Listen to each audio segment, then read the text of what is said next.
Welcome to the Independent Artists Podcast, sponsored by the National Association of Independent Artists. Also sponsored by Zapplication. I'm Will Armstrong, and I'm a mixed media artist. I'm Douglas Sigworth, a glassblower. Join us as we explore the topics that affect the lives and livelihoods of art show artists.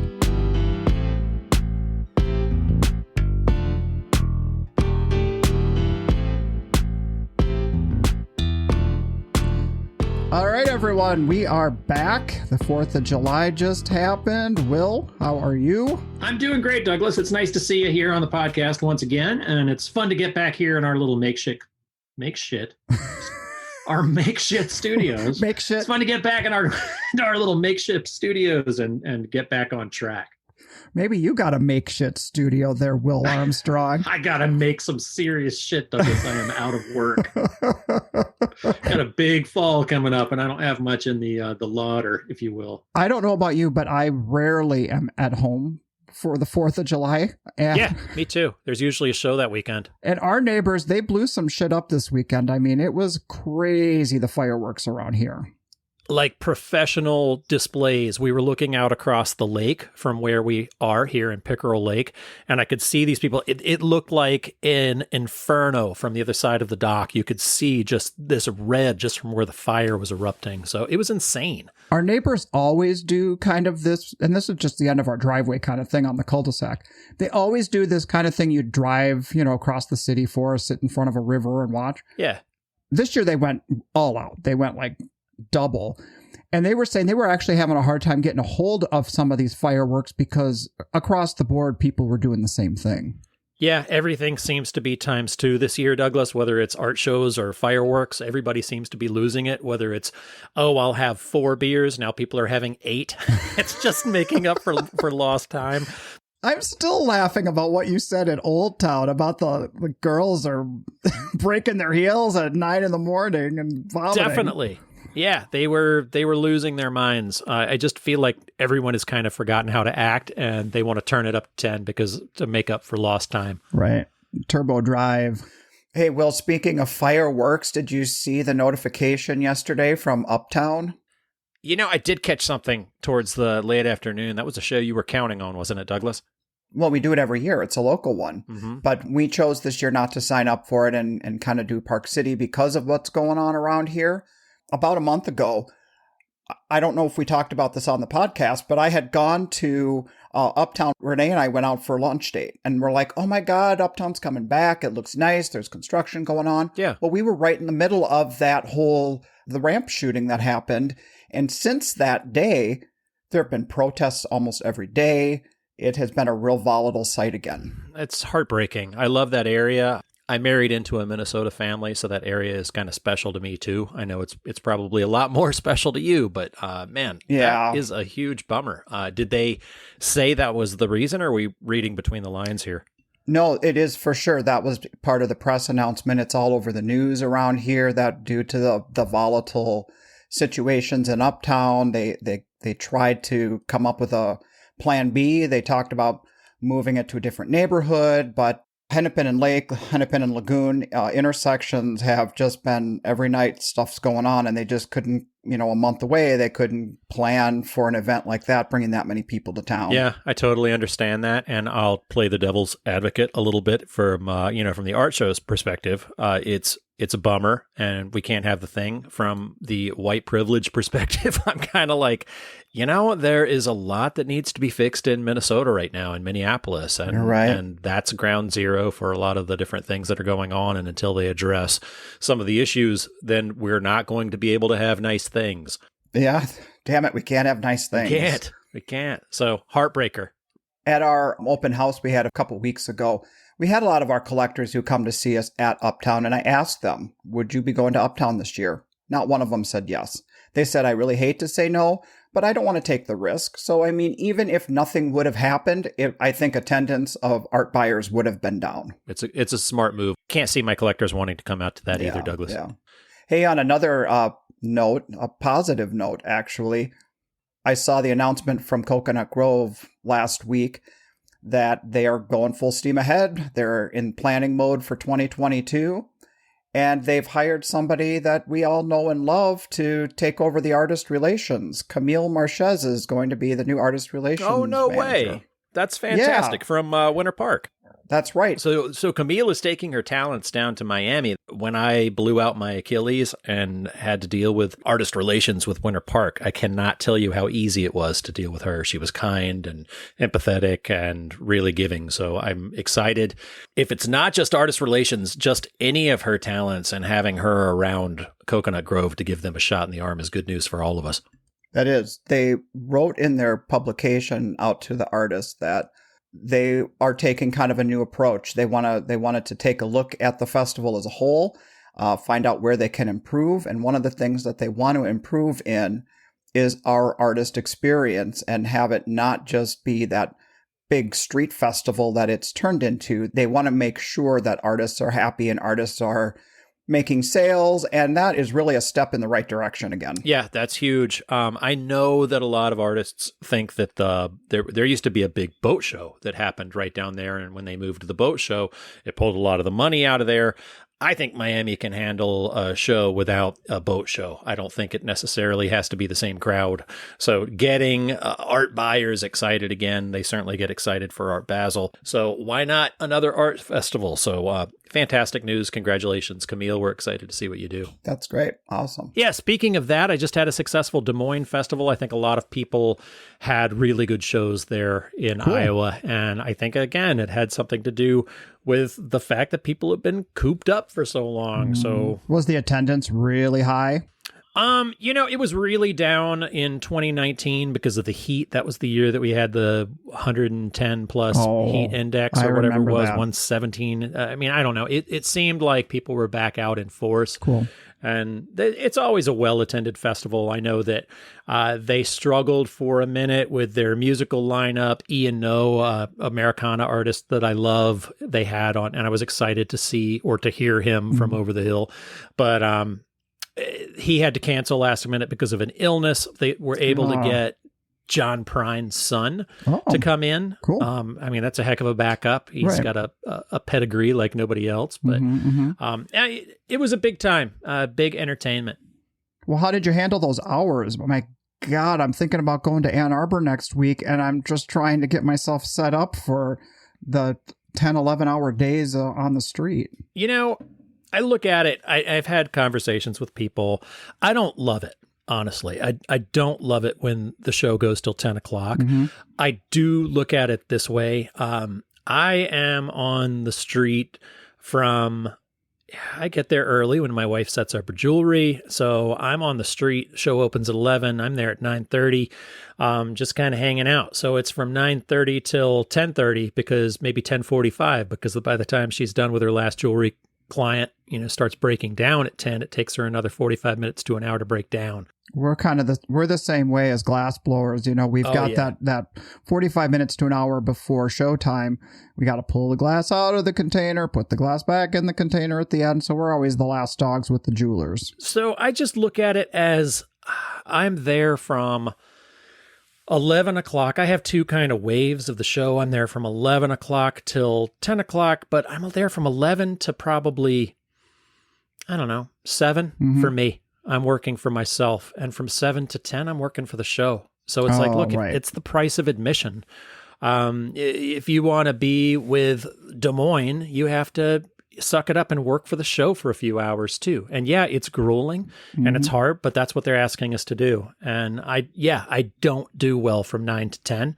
I don't typically make any sales from 9 to 10. Sometimes it's even 8 to 10, though I do find that 8 to 9 hour can be a sweet spot for some people. So I don't mind, like sometimes, I've said this before too, but I'll go to a show and you realize halfway through that it's not your market and you're not going to make that much money. And you're like, well, I took a chance on this show and it's not for me. Sometimes I feel like I'm working for other people. I'm going to be open and the jeweler next to me might be kicking ass. And I'm like, well, I'm taking one this weekend and that's fine. It'll be my turn for them to watch me kick ass next weekend. So you kind of, I don't know, I keep a pretty positive attitude. Yeah, you have to. You have to, because it changes on a dime. Yeah. And, Stephen King runs one of the top run shows in the country. I love his group. Again, Sean Masters, my buddy who works there on the street, who has managed our, he actually listens to the podcast. He takes one dip at the well all year long. He's got one arts festival that he works for. He volunteers there. And so, cool. Sean, congratulations on your new baby. Thanks for checking us out, and thanks for everything you did to keep the wheels on DMAF. Well, I think about what you said about being there for us and then being there for the show. Next week, I have an interview with Cindy Lyric, and she talks about when she worked at the Uptown Association and in St. Louis, the pressure from the merchants for the show to go later, because that's when they make their money. That's when they've got, dinner rush and the stores and whatnot. So, she wanted to make these shows more reasonable hours for artists because, we have to be there and we have to get up and do it again and get up and do it again. But when the overall budget is being considered, we really do have to be there for them for the whole event to work. I do think, honestly, that if they unleashed the amount of artists that they have there on the shows, plus spouses, plus kids sometimes, on the town, that we would match it if we were free to go out there and eat and drink and run up bar tabs. Oh, there is that. Yeah. But, it can't really compete, I guess, with the amount that the public brings to the table. So I don't know. Sometimes you work for the show. Sometimes you're the windshield. Sometimes you're the bug. Yeah. Hey, what about in Fort Worth, at 8:00 when they say, artists, you can be done. We're going to have activities going on after. You can stay open if you want. And it always feels like I'm zipping up my tent when the action's starting to happen. Not the sales are starting to happen, when the action is starting to happen. I don't know. I typically crush it between 8 and 9 when everybody, but there's this funny, I feel like there's this funny witching hour at Fort Worth that happens that's like, I will stay open until 9, but if you stay up open after 9, then you're one of the only people on the streets, and then you are the light bulb in the middle of a Minnesota cornfield at midnight. I mean, you just, the people, the drunks, the mosquitoes are out. So you have to be prepared and steel yourself. But if you have things that walk away, some giftables or smaller items that are super impulsy that might flow with an extra glass of craft beer. There you go. Or 2, you get socially lubricated. You can have a lot of your work walking out there and some happy pockets. We've had too many close calls with drunks knocking over displays of glass. We're like, we're not even worth risking it. We zip it up and we get some sleep.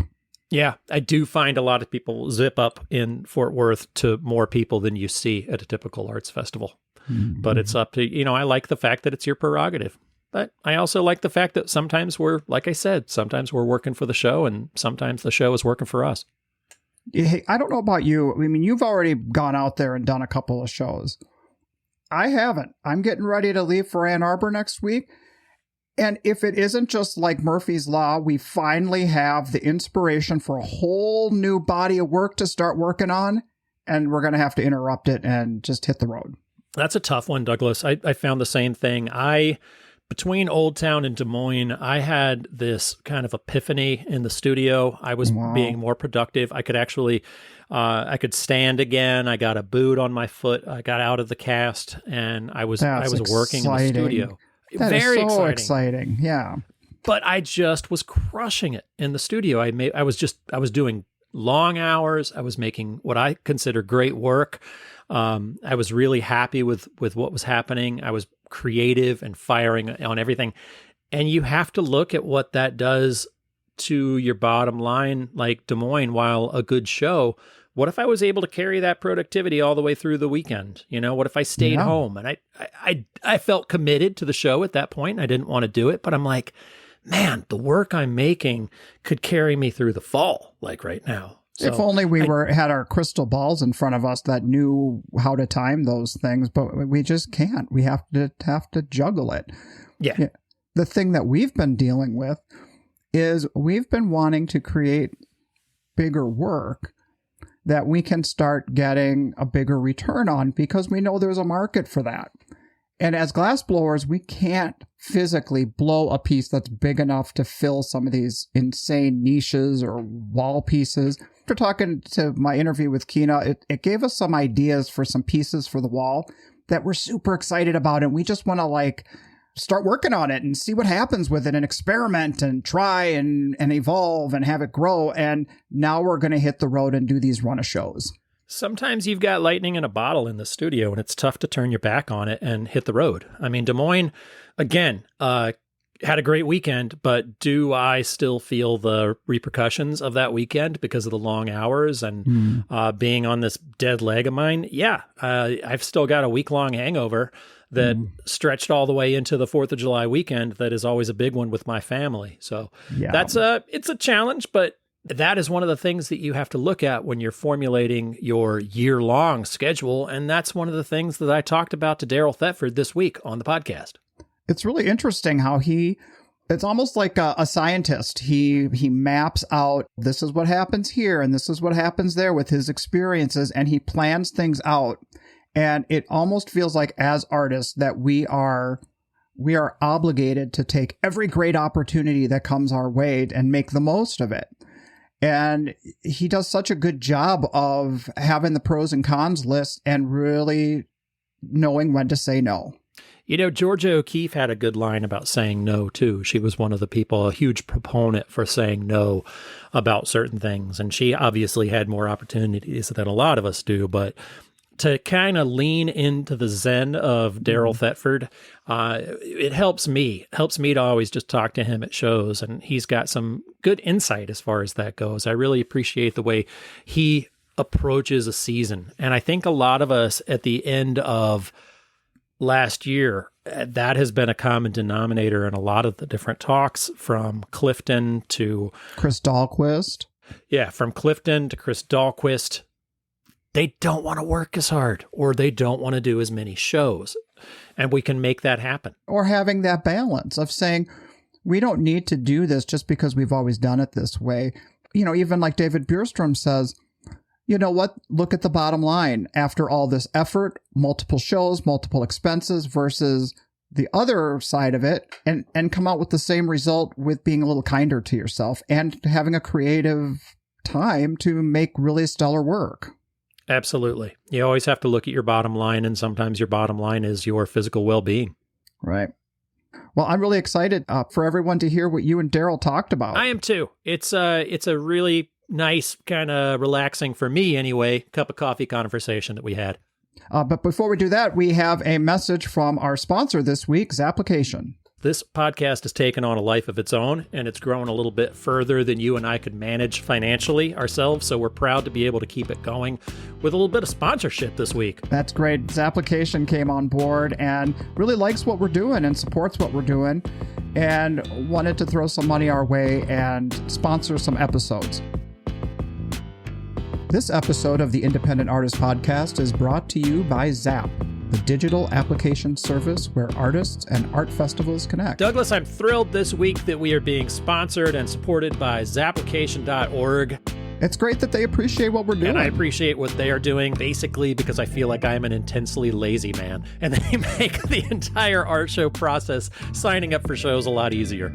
You know, they just added that tagging feature so that we can mark what shows we're trying to build that perfect tour. We can keep an eye on when the deadlines are to make sure that we kind of line our shows up the way we want them to go. Or you can write whatever you want on it. You can write, hey, this show sucked last year, but it had promise. It's going to be exactly what you need it to be. And I appreciate that extra bonus feature. Yeah. Douglas, today we are excited to welcome Daryl Thetford to the Independent Artist Podcast. Daryl was one of the first digital artists on the circuit. His work has been described as graphic, modern, pop, and contemporary. He's one of the mainstays in our industry. You've seen him as a participant and an award winner at some of the very top shows in the country. Daryl, welcome. Daryl, thank you so much for joining me. I appreciate you sitting down and giving me a little bit of time on the podcast. It's been a crazy year and a half. You and I haven't done a show since, I guess, Gasparilla. Well, I did Old Town last weekend, but I hadn't done a show since Gasparilla before that. So yeah. For me, it was La Quinta, and in Palm Desert last March. It was March 20 19. It's funny Right. when you miss a year of doing stuff. Suddenly I'm going, last year, no, the year before last. Which is so strange. So I guess 2020, right? So right before everything kind of went to hell. That's right. That's right. I guess that's right. But you guys were out in La Quinta. Is that before Scottsdale or after? Because my wife went out to Scottsdale and they yanked the rug right out. Like I think that was the week before, because we were in the desert having a amazing show, and there was kind of talk of this virus coming to the U.S. and maybe there are some cases in Seattle, and there was some talk that maybe there's some in California, but we were in Palm Springs area in California, and suddenly on Saturday they announced that there were multiple cases in the desert where we were, and there was kind of complete panic after that, and they closed it. They didn't close the show. They weren't closing things at that time. They weren't closing restaurants. But the next day, it was just a ghost town on that Sunday. And then the next day, I guess really let us know that this is a serious thing, as they closed the Indian Wells tennis tournament, which is a huge, huge event. Oh, yeah. And then on the way home, all of the U.S. was closing down as we were driving across. We had done this side trip to Marfa, Texas. Rishavenko and I were sitting and having dinner, and they announced they're closing the NBA, and it's like, what? I mean, that was just so shocking. Well, I was sitting on a beach in Mexico with my wife, and we're kind of watching, and like we're reading our books, and we're having a good time, and just looking at the world kind of burning. We're like, I wonder if we can extend this vacation by the rest of our lives. Just stay down here, We did add a couple of extra days, but in hindsight, we should have added a month. I mean, it was just... Or two. Yeah, seriously. It was, but that in Mexico, you could buy hand sanitizer. I'm not totally sure that it wasn't tiny little bottles of tequila, but that you could still buy it. You mentioned the Grishafenkos. I just saw those guys last weekend, and to me, like Signy and Ganna are like, they're super put together. They know, they're kind of who I want to be when I grow up. Oh, yeah. And they've got it going on. But I remember early on, you had given me a piece of advice, or you'd said something to them. I don't remember what little pearl you dropped on them, but they were like, yep. Signy was like, yep, WWDTD. What would Daryl Thetford do? That's how we run our business. It's the other way around now. What would Signy and Ganna do? He'll just walk in my booth and just shake his head like, so much out of line, so much not together. Because their booth is always so perfect. It is perfect, but you've got, I don't know, they've got two of them. They're definitely put together, and they were rocking last weekend in Old Town. It was great to see them. Really great. So with those guys, you're very close friends with them. And I mean, one of the things that I think that I kind of wanted to talk to you about is the fact that, like, it was Bayou City. It's laid out. It's the Memorial Park show, and it's kind of laid out like a lollipop. You walk down the stick, and then you walk around the whole big show. And you and I were right across the street from each other in two of what I would say the best spots in the show. Like, you can see me as soon as you pay for your ticket. You can see you across the street. And you were having a great weekend, and I was just sitting in my chair. And I don't know if you remember that or not, but you came over and you're like, well, what's going on? Because I was not having a great weekend, and here I am in this plum spot. Do you remember that at all? Sort of, yeah. I don't remember. If you're going to what did I say? Well, I'll lead you in, but you were like, oh, you kind of were kicking my tires a little bit, and you're like, well, what have you been up to? And this was like, Bayou was like my 5th show in a row, and well, it was my 4th show in 5 weekends, and the only weekend I'd had off, I'd helped my wife sell at Jazz Fest. And you were like, that's, I mean, I don't remember, like, what would your advice? I do remember now. Yeah. I mean, well, it's so counterintuitive, but, back when I did photography, for several years, I did 25, 26 shows, and which was horrible. Yeah. I mean, I know a lot of people still do that, but it was just, that was not for me. But I was excited and new, and frankly, just had to do it to make money. Right. At that stage. And at some point, I began doing different work and doing the digital work. I began working bigger, but also began just like, I can't do 25 shows. So I cut down to 16. Right. And I realized I made just as much money doing 16 as I did make 25 because I was more prepared. I was fresher. I was fresher for the audience. Yeah. And then I was, my work was fresher. And then I cut it down to 9 shows. Dolan Guyman and I were sitting in Denver in a restaurant. And I said, I remember once I'm on the 13th. He goes, I will too. And so we kind of made that commitment. I think I didn't get into a couple, and I ended up canceling 2, and I did 9. And I did just as much doing 9 as I did doing 16. Doing 16. And because I just, again, it was the same thing. I was fully stocked. I'd been putting a lot of work in. I was fresh. I could talk to customers. I don't sit down. I walk and pace and talk Right. and engage the whole time. I mean, and but it's hard to do that if you're doing 16 or much less 25 shows. Yeah, it's impossible to do. I remember meeting you when you were doing photography, and I don't think, I couldn't read the 25 shows on you, but you could definitely read it on me when I was just plopped down in my chair. But typically, I'm doing that walk around. And do you do? You kind of have a double booth, so you have a lot of room to walk around. Yeah, I mean, I think for me, Michael McKee, who a lot of people will know. Michael's been poster artist for a lot of shows. Well, he's the mayor of Art Town, right? Absolutely. So always does great and has a beautiful presentation. But Michael, before I went to a double booth, he was absolutely rocking. He was kind of the king. Yeah. And would just sell so many pieces. And one day I saw that he had a double booth. I said, I'm sorry, Michael, are you not selling enough out of a single booth? What is this? And he said, well, I've almost doubled my sales. And it's like, okay, let's try that. The first time I did it was at Houston, several years before you and I had that conversation. I had done, I guess, Bayou City for 7 or 8 years. And I showed up with a double booth. And I doubled the best show I'd ever had at Bayou City, and must have had 1,000 people ask it in my first year. Amazing. And so it was. It really gives that visibility because it just takes a second for somebody to look down at their watch or turn away for a moment to miss your booth if you have a single booth. They don't miss it. They might not like it. They don't miss it.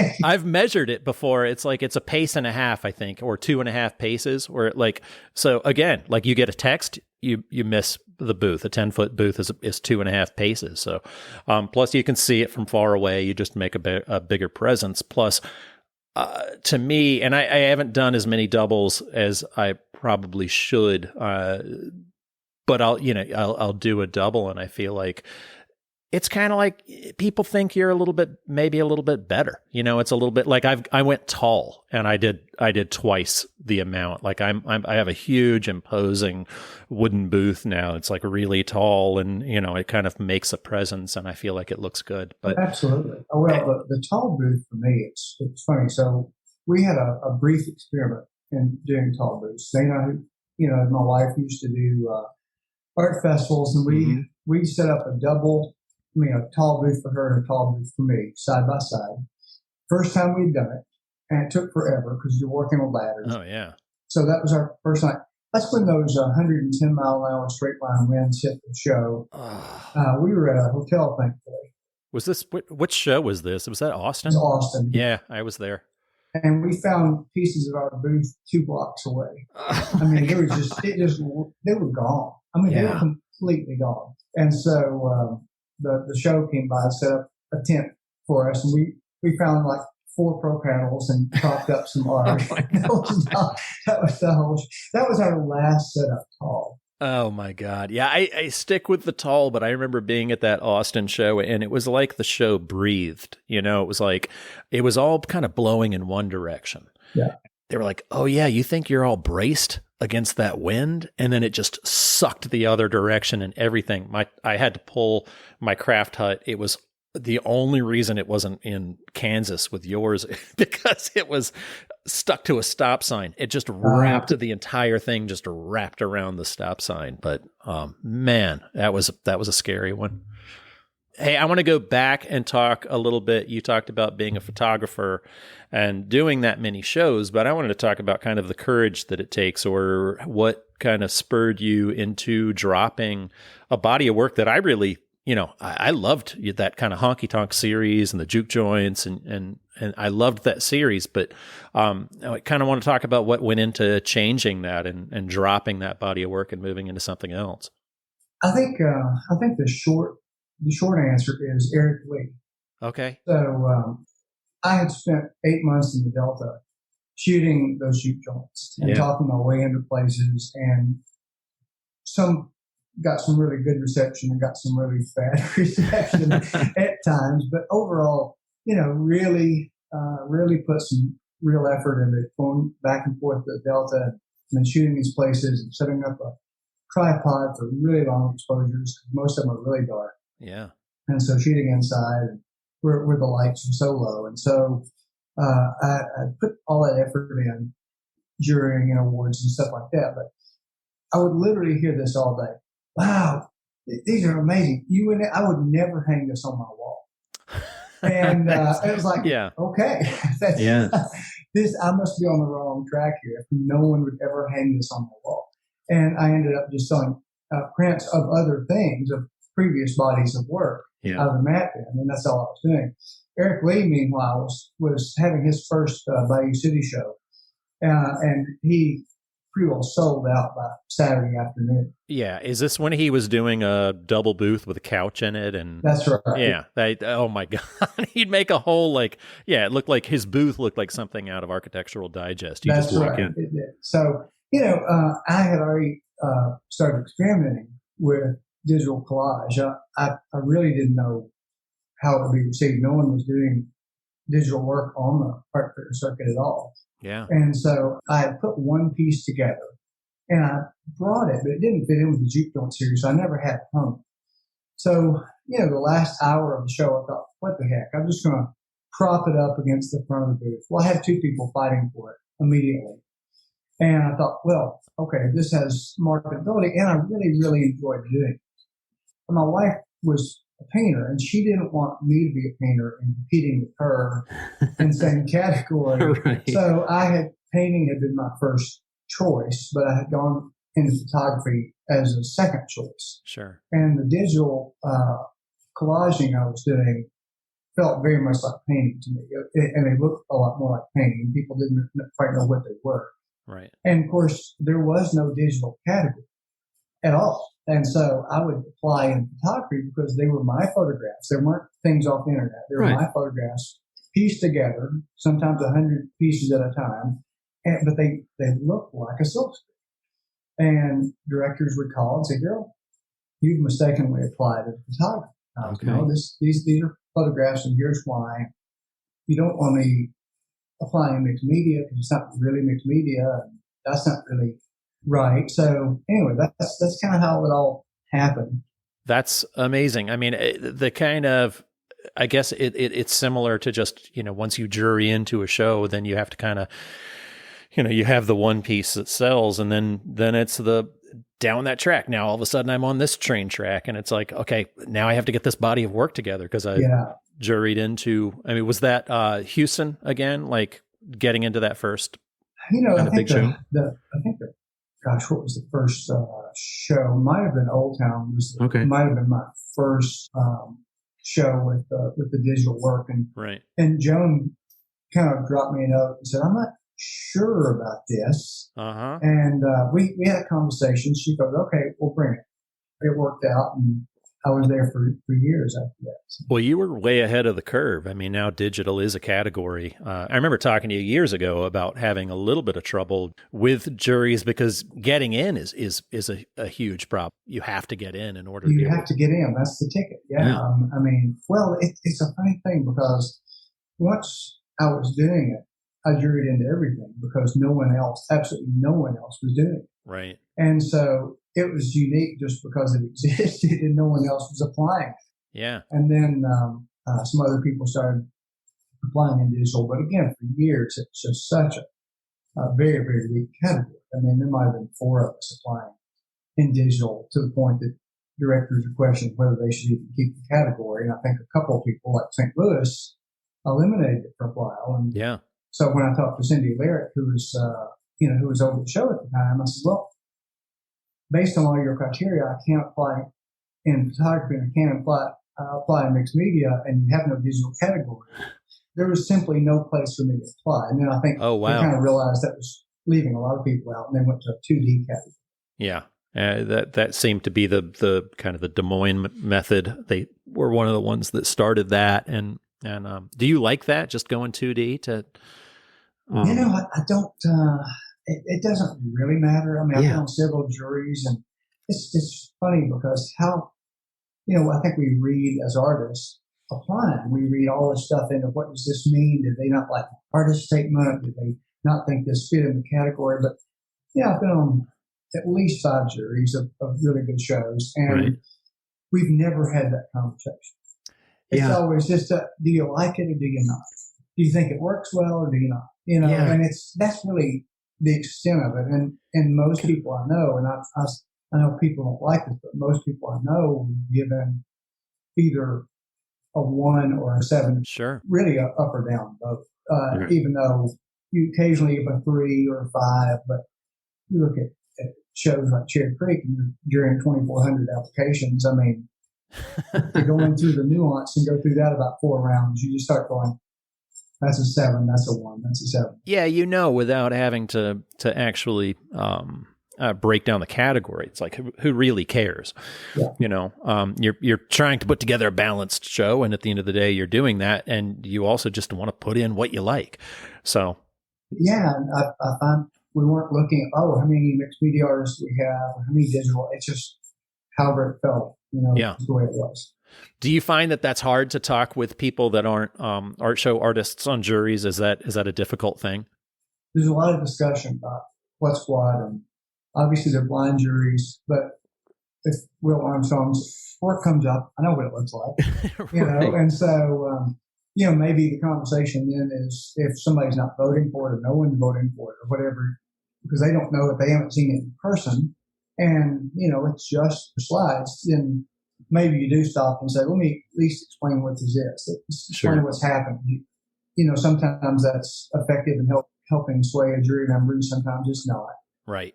But you do have a lot of conversations. I found, I guess there were 2 festival artists and 3 non-festival people on the jury. Yeah. And on that particular jury. And there's just a lot of conversation about what things are and how things read on a slide versus in person.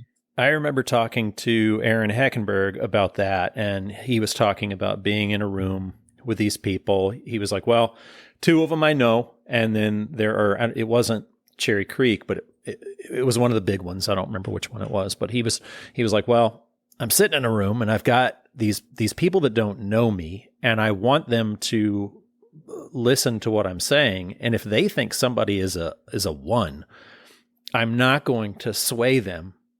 So why even waste my vote and lose my credibility by giving them a 7? Or I could give them a 7, but I'm not going to change them from a 1 to an in the show. Like those people, like there are 4 people that are already giving this person a 1. There's no way I can sway them over. And so I might save my argument. Like I can give them a vote, and I'm not gonna downplay them, but I'm like, I may not have anything to go to bat for them. Like there's no wiggle room. There were 2 or 3 people who didn't get in the show at least that I went, how could I have gotten them in? I mean, it's frustrating because, people look at you and they go, oh, he was on the jury. I saw it. And Daryl didn't let me in. It's like, nah. I was not the only vote here, but right. I don't know. I feel like listening to Aaron talk about that and kind of break it down, it's like, well, I don't know. You kind of have to put hurt feelings or whatever aside. I don't know. It made it make a little bit more sense to me, and maybe be a little bit more zen about the entire process. And I think you take it a lot less personally when you sit on a jury because you see things that don't get on the show. Right. Not because they're not quality work or well made. Sure. Just because, gee, we've already seen 4 of these. Yeah. Well, it's like, it's not their fault. Right. But that was part of the factor. It's like, oh, I don't like the use of blues, and so that was that juror's opinion, or I don't like horses, or and they're getting horse hard. I mean, it's really it can come down to that too. Yeah, I feel like generally the really solid quality work with a beautiful display has a tremendous shot at getting in, but ultimately it can easily not be juried in too, and not because of the quality. Right. I mean, you're also kind of talking about like, the best of the best. You got 180 spots and 1,500 people apply, and 450 to 500 people have a shot. Like you can easily cut the fat. I was going to ask, like, as far as like cutting your shows down to 9, if you get that run, that typically it's a June run, but if you get that Old Town, Lakefront, Des Moines, Cherry Creek, a lot of people feel like, oh, I've got to do it. I've got to just go and do the whole run. How do you feel about that? Like, how do you put together a schedule of 9 shows? Well, it's changed over the years. Yeah. Fortunately for me, Lakefront never was a good show for me. I know a lot of people absolutely love the show, and it's a beautifully run show. Right. It just not my customer base. Yeah, I've heard that that's a killer show for like 3D, but I don't know. People. I think you're right, and some paintings, but for me, it was never my audience, so it wasn't a concern.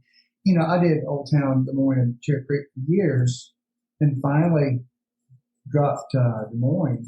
As much as I hated to, I love the show, I love the director. I always had a great reception there, but I would just crawl to Cherry Creek, just so exhausted, and my inventory's depleted, and I'm exhausted, and I go, okay, I probably took at least a third of what I would have done at Cherry Creek away by doing Des Moines. Right. And at some point, it's like, well, how much am I really making at Des Moines if I added that third from Cherry Creek? And so that was kind of my decision, that I felt like I was losing enough at Cherry Creek that I would make up a lot of what I'm losing at Des Moines if I dropped it at Cherry Creek, because I'd be fresh and have a full body of work.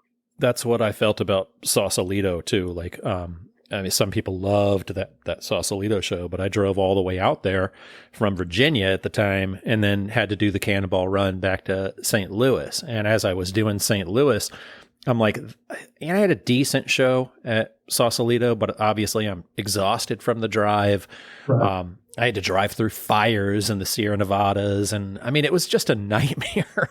Like, I'd planned on going hiking in the Sierra Nevadas, but they were on fire. So instead I went to the brewery. So not exactly, still fun, not the health kick that I needed, but Exactly. I don't know. I got to St. Louis. I'm like, there is nothing in my booth at the end of the show that I sold at Sausalito that I could not have sold at St. Louis. I'm like, I could have just done one. Yeah, I think that's the formula for me anyway. And as far as Old Town, after I think 14 years, Old Town decided that I was done there. I didn't actually make that decision to the best of my knowledge. Right. They forced you into retirement. And they said, yeah, you're done here. It happens. And of course, the next year they started with the day before setup, not the 4:30 a.m. It's like that was the biggest killer. It's like, oh, okay. Yeah. Oh, man. So you switched your bodies of work. You say no to a lot of shows that a lot of people would kill to get into. How are you dealing with that in September? I imagine your September is chock full. It is, yeah. I'm just doing as much work as I can do. Okay.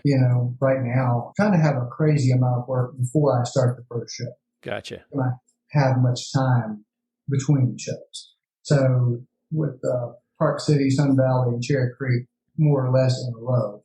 Mm-hmm. And Cherry Creek always being my top show of the year. I mean, I'm really doing a lot of work. Right. Are you worried about like the rest of September too? Because that's more of an August run, culminating in Labor Day. Like the rest of like September, are you just going to do those 3? Or are you? I think I don't have 9 shows this year. I think okay. I've got Bayou City in October and La Quinta in November. Right. And that's it. Okay. So that's my whole schedule this year. I guess those 5 shows. Yeah. I never thought about it. So this is my dilemma is I've got that same run that you've got, that Park City, Sun Valley, Cherry Creek. Like, what do you cut? It's all steak. There's no fat on this meat. Yeah. It's such a bizarre year, the way it's all done. And I mean, part of it is, can you really do enough work? Right. And if you can, given this short one time, you say, I can buck up and do it for one time. Right. Get a driver to drive to Chair Creek or back. Or it's like, one way to save energy. Right. So if you decide to do them, get a driver to drive to 1 or 2 of the shows, and you fly there and save a lot of energy. Right. I love that. Flying and driving, just ditching the vehicle at long-term parking. The trick that I found with that is to go get an expensive oil change at the dealer, because then they lock it up and you're like, well, I'm not coming back for 2 weeks. So they've got security. They lock your truck up for 2 weeks and you come back in. So, and a lot of times those big time dealers, it might have cost me $120 for an oil change, but I didn't have to pay for parking, and they have a shuttle that'll take me to the airport. But I'll do that. And I did that until they left my truck at like a cheapo parking. They basically sawed out my catalytic converter underneath my truck because it was lined, like those big trucks, the part is lined with platinum. And so that kind of put a little hiccup in my plan. I think a lot of people think flying back and forth and things like that is very extravagant. I always did when I hear people were doing it. You look at the numbers and you go, not only is it physically better for you, but if you look at the numbers, round trip plane ticket is a lot cheaper than several nights in a hotel. And you need to drive back and forth. So it ends up being financially smart too. Right. Plus the wear and tear on your relationship too. You get home and you're not burned out from the road. You're actually fresh, and you can be a husband again. Exactly. Yeah. Jumping into that, Dana used to do shows, and now she is seemingly a lot happier not doing shows. And she'd always been a writer, but she's been writing and speaking. You guys seem really good. Like you talked about the competition as far as painting goes and not wanting to step on her toes. But how is that working out for you guys? She loves writing. It's always been her first love. She used to paint to support her writing, which is very funny. Yeah. And I think she loved painting. Painters, mixed media artists is by far the hardest category, the jury and it's, just getting in a show, having an amazing show and not getting in for 2 years. I think that was really stressful. And she just went with a few galleries for a while and then really at some point took the leap and said, I'm just going to be a full-time writer, not a part-time writer. Right. And so she writes for a number of magazines and does a lot of freelancing these days. But it's interesting you ask because she just started painting. And other than doing a commission or two on occasion for old customers, old clients, she hasn't really painted it. She started again recently, and she's about 3 paintings in, and I think really enjoying it. So that's great. We'll see. I don't know what she'll do. I think she'll probably pick up some more galleries again. And, do some commission work. Yeah. Does she travel with you much anymore? Or? About once a year. Okay. Yeah. She I think she had all the art festivals and art festival cities that she ever wanted. But she'll fly out usually either right before a show for several days. So like right before La Quinta last year, she flew out and we hung out in the desert and saw a bunch of sights and did some hiking. And then the day I set up, she flew out. She said, okay, now the work's beginning, I'm out. Yeah. Well, you seem to have a healthy, that's kind of the main theme of the show is kind of becoming your boundaries. Like you guys have pretty healthy boundaries as far as what she wants to do and you do it, the shows that you guys want to do or the shows that you want to do, you're going to do them and have to cut some ones that you still liked, that were profitable. Yeah, absolutely. I think at some point, we met when we were both mental health professionals. So we were both working at community mental health, which means forensic testing, competency testing, you name it, all kind of testing, psychological parameter. I was doing everything from therapy to running a mental health center to whatever. And Is this why I find it so comforting to come into your booth? Go get a little session. Welcome. You look like you're feeling bad today. Right. So anyway, somewhat Mr. Rogers out there. Yeah. She started taking pottery classes, and she said, I'm going to quit work and become a potter. We met two people who were doing art festival full time. Yeah. And they kind of taught us how to do that. And I said, well, I'm going to quit too. She goes, you can't quit. Somebody's got to make money in this house. So she started doing pottery, and her first show was Magic City in Birmingham. Okay. She did $1,400. We're going, wow, this is great. Look at all this money. Yeah. And it was a nightmare carrying all that pottery and doing all that. But Right. then because she was painting pots, we all kind of pushed her into painting, because it's like you're painting. You're just painting them 3 times on little pots and asking a very small amount of money. So she started doing actual paintings, and I said, well, I think now it's time for me. No, you can't be a painter. At some point, I quit my job and started to use the internet book business and sold that business, and finally went into the art festival thing I've been putting off for about 6 years. Did that kind of kickstart you, or I guess that's photography. So you kind of struggled through that for a number of years. By that time, I was so familiar with festivals and how to do them and how to get in them and how to set up that I was doing all that with Dana.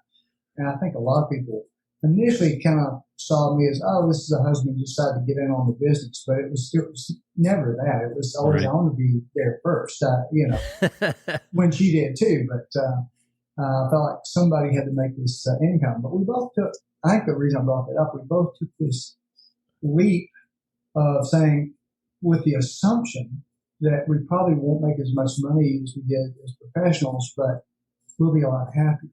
Right. And we made that decision then, and it actually turned out we do better than we did as professionals, because we didn't make, community mental health, we didn't make that much money. Yeah. I think it became easier to turn things down. Initially it was hard. The ego says, well, I got in these shows. I need to do these shows. Right. That's what everybody kind of feels, Yeah, have my name associated with these shows and be in these shows.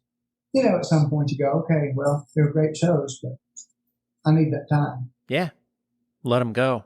And then, time for you guys too, and time to play golf, and time to, absolutely. I when we were texting earlier, I loved this because I had all these questions about you changing streams and saying no to shows. And you were talking about the prep that you had to do, that we all have to do to get ready for this run that we're all kind of getting ready to go on. And you were like, yeah, but I'm going to go play golf. I don't publicize that much. It just sounds so hedonistic. It kind of. It's one of my obsessions. Because when I'm playing golf, I'm not thinking about work. It's one of the few times I'm not thinking about work. Yeah. But you just can't. You just have to focus on that at the time. And so I think that's one reason it's so addictive to me. It's because it so engages me. Well, that and being friends with Trey. I can imagine that I don't know if Trey plays golf or not, but Trey definitely has that Zen kind of approach of. He does, yeah. I'll say, are you stressed out? I'm trying to get this many pieces done, and well, no, I haven't restarted yet. It's like, okay. So he goes, I've kind of done away with my studio. I don't remember to paint. Yeah, it's all fine. You know? He's done a lot of mural projects over this forced break, this COVID break that we've all been on. And they're challenging too. Working on ladders, I went down and helped on one of them, and wow, you're 15 feet on a ladder, painting the side of the wall and hoping you don't fall off. It's not easy stuff. Yeah, down in that Alabama sunshine too. They don't get too many cool days. I don't know. A lot of us have kind of come to the other side of this past year, and we don't want to work as hard. And I did cut down to like 12. I think this year I'm down to like 8 or 9 shows in the year. But I do think they're all run together, so we'll see how that runs. Yeah. But just kind of the courage to say no.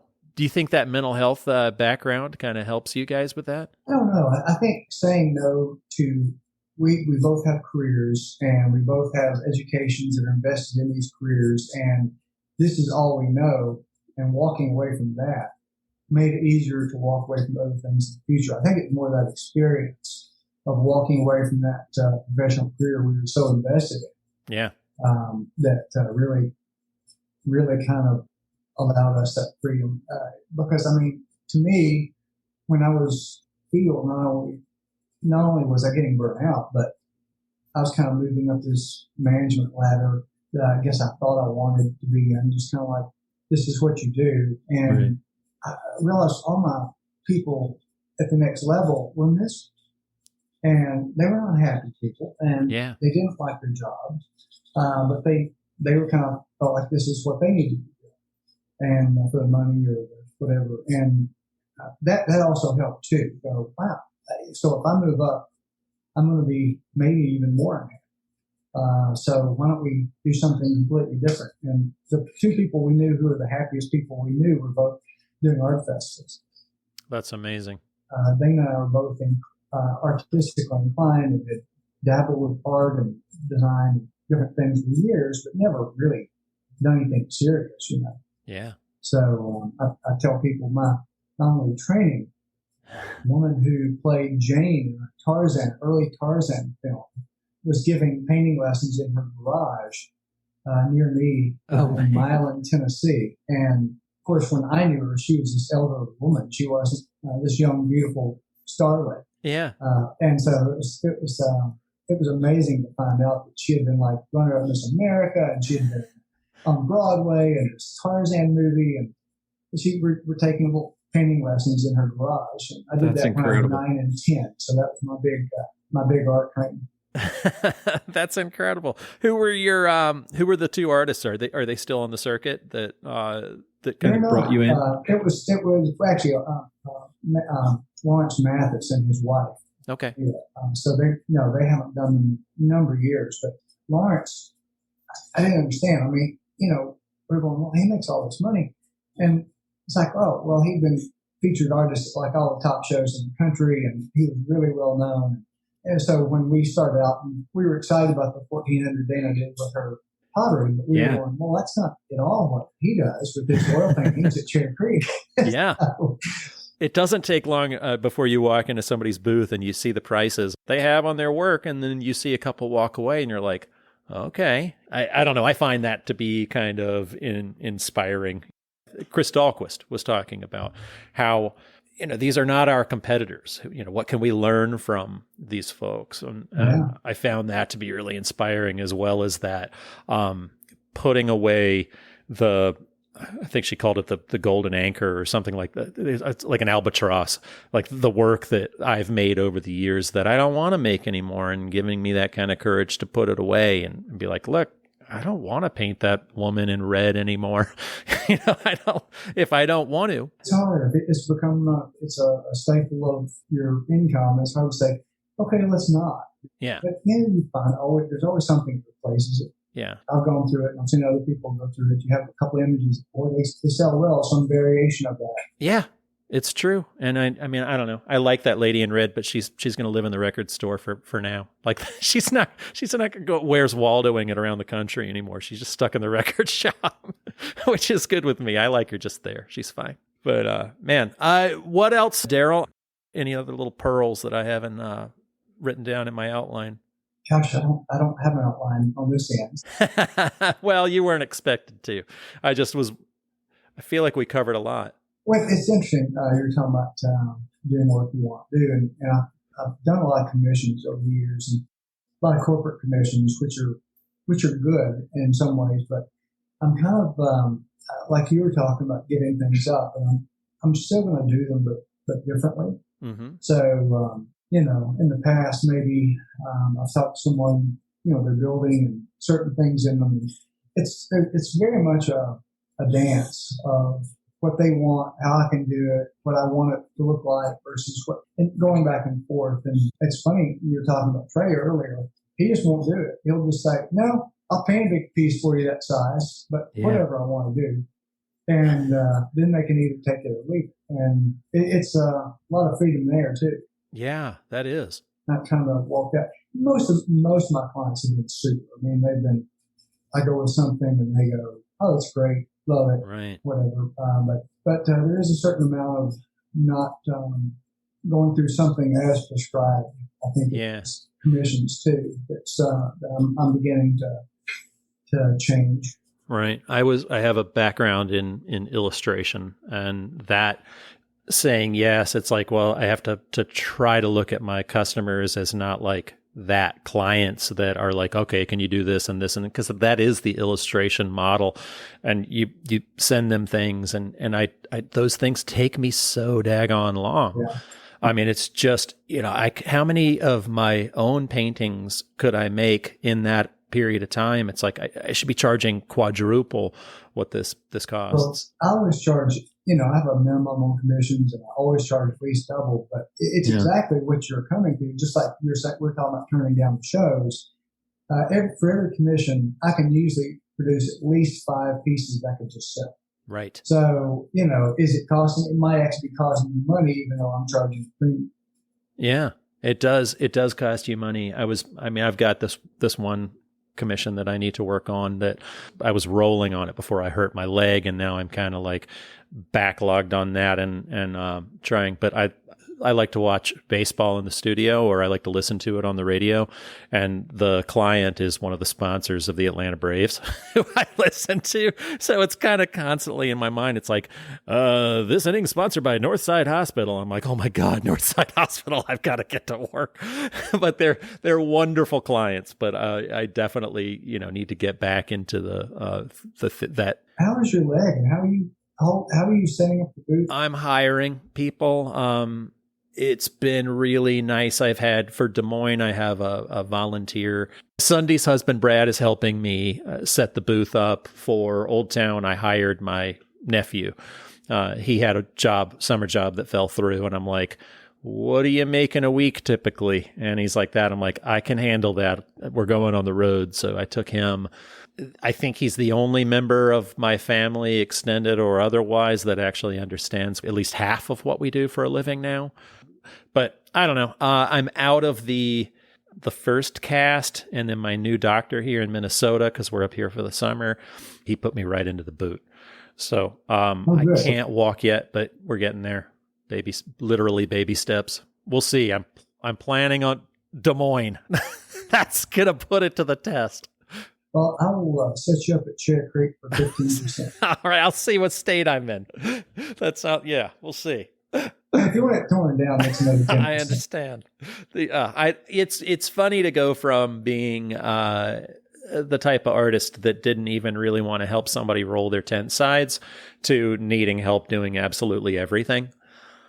So yeah, I've always been empathetic to people that needed help, but at the same time, this has been kind of a wake up call. I need to be a lot kinder out there on the road. I'll remember that next time I read my news. I do it. Well, you think about like Anthony Hansen. Anthony got hobbled by a hip. It was like a mystery injury too, that we all kind of jumped in to try to help him out when he was in a thing. So it's a pretty amazing community that we have. Yeah, I didn't know that. Yeah. You okay?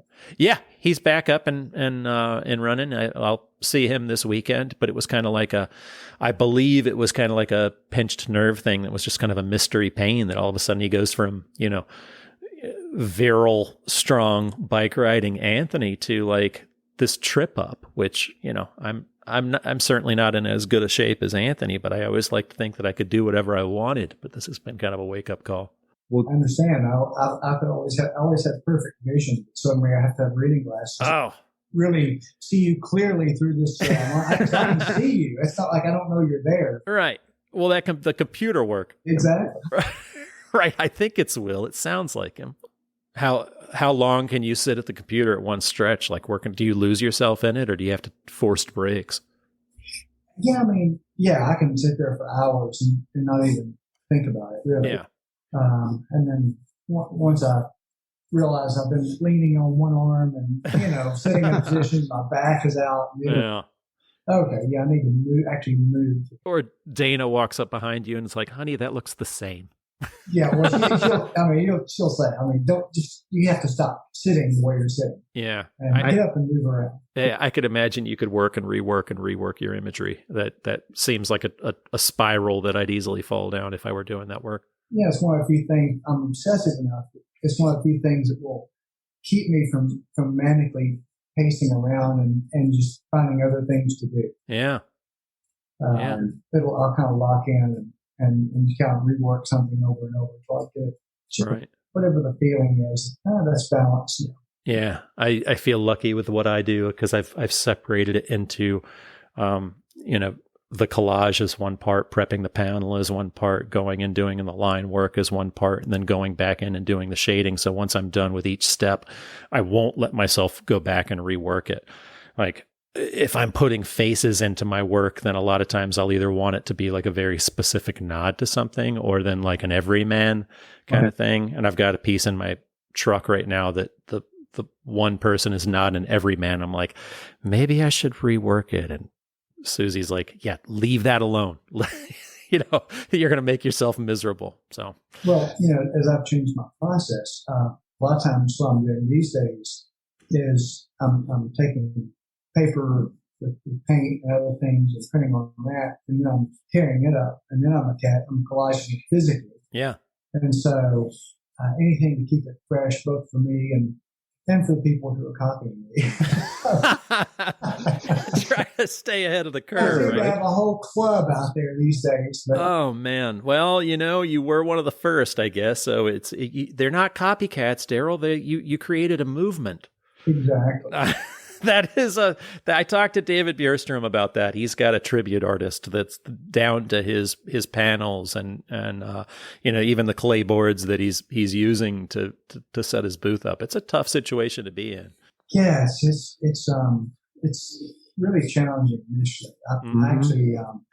It's funny. It bothered me so much. First couple of people who and I don't mean people who have a similar look. I mean people who are pretty well saying, "Oh, he did a bull. Let's do a bull. He did this." Right. And trying to copy the style too. It so bothered me initially that I reached out to a copyright company. Okay. The guy is a serious attorney who that's his specialty. And he said, you have a pretty good case. He said, but does he have enough money to pay? I mean, what's his house? And it's like, I'm not going to get involved in trying to take somebody's house. Yeah. And it's funny. I kind of let it go after that. It's like, okay, it'll work out. Right. I'm just not going to be involved in something like that. Yeah. And I found anything from, anything that gets you off of your game is going to really hurt your sales. Anything that if you see somebody that's a copycat, if you get into an argument on the phone. I remember getting in an argument and having a really bad conversation, and I'm back behind my booth. Here's Bayou City again, but I'm back behind my booth. I'm just kicking my boxes around and I'm super angry at, myself and the call and everything. And I don't want to be there anymore. And I hear this voice. It's Tim Hooper, Mr. Hooper. And he's like, "Hey man, are you okay?" And I'm like, I look over and he's like, "When you get bummed out, just think about Paul Lynde." And then he closes his booth flap and he goes back into his booth. And I'm like, what the hell is he talking about? Paul Lynde? And I'm like, I go from that to like thinking about Uncle Arthur and Bewitched and Hollywood Squares. And I'm like, I'm thinking about Paul Lynde. And I started laughing. I'm putting my boxes and I hear his voice in my ear again. He goes, "You're doing it, aren't you? You're thinking about Paul Lynde." And I commissioned him to do a little painting of one of his portraits, and I got him to do Paul Lynde. It says "Visualize Paul Lynde." So that's part of my Zen approach. Well, Tim was one. He's the guy who told me that he had won Best of Show at a show, and he was standing there in front of his booth and got the big ribbon right there to the Best of Show. These two women come by. Looking at the ribbon, looked at his booth, and looked at the ribbon, looked at his booth, and said, "Best of Show? This crap?" He said, I just looked at him and said, "I'm standing right here,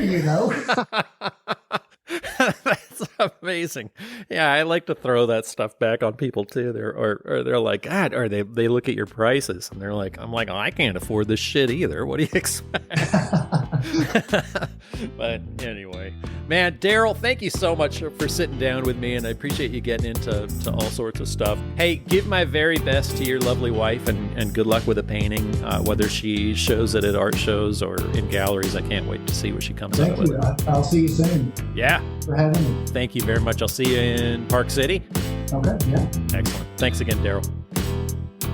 Man, he is a wise man. He sure has so much insight and wisdom. I really enjoyed what you guys talked about. The thing is that Daryl, I feel like, just kind of knows who he is. He's exactly who he wants to be, and that comes across in his work, and it comes across in his booth, and how he treats the arts festivals.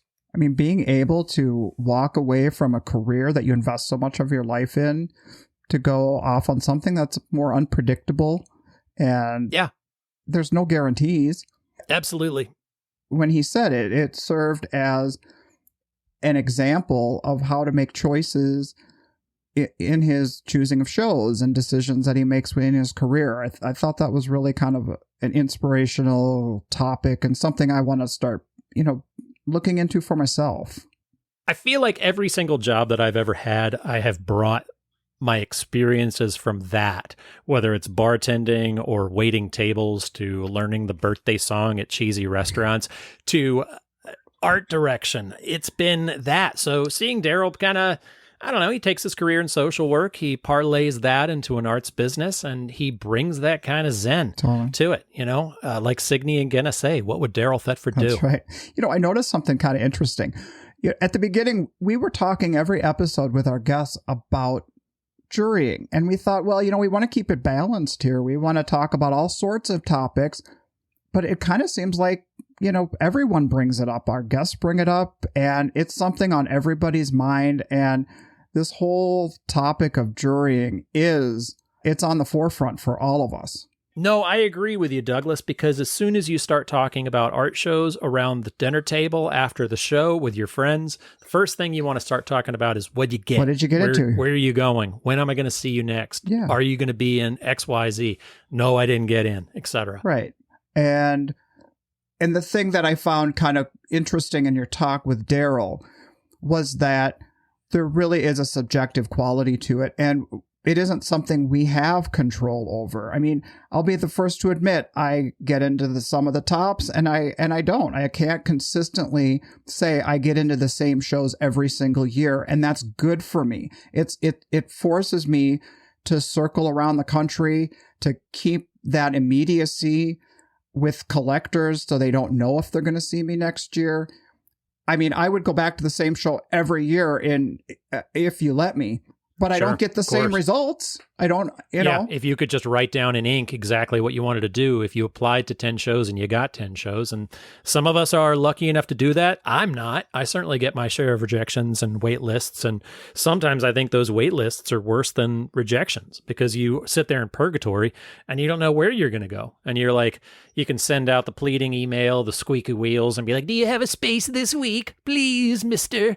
I'd really like to do your festival if somebody cancels.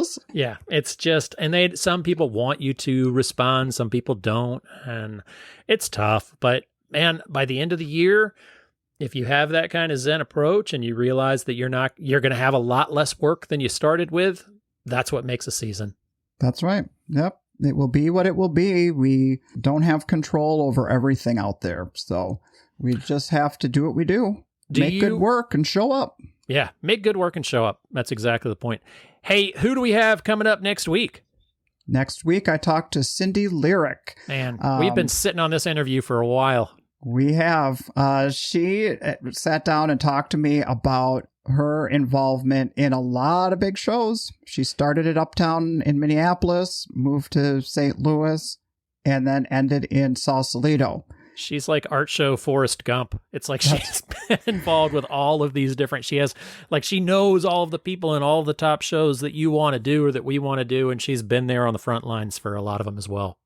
Well, I can tell you, she said after Sausalito, everybody came up to her and said, Cindy, what happened at Sausalito? Cindy, what happened at Sausalito? Cindy, what happened at Sausalito?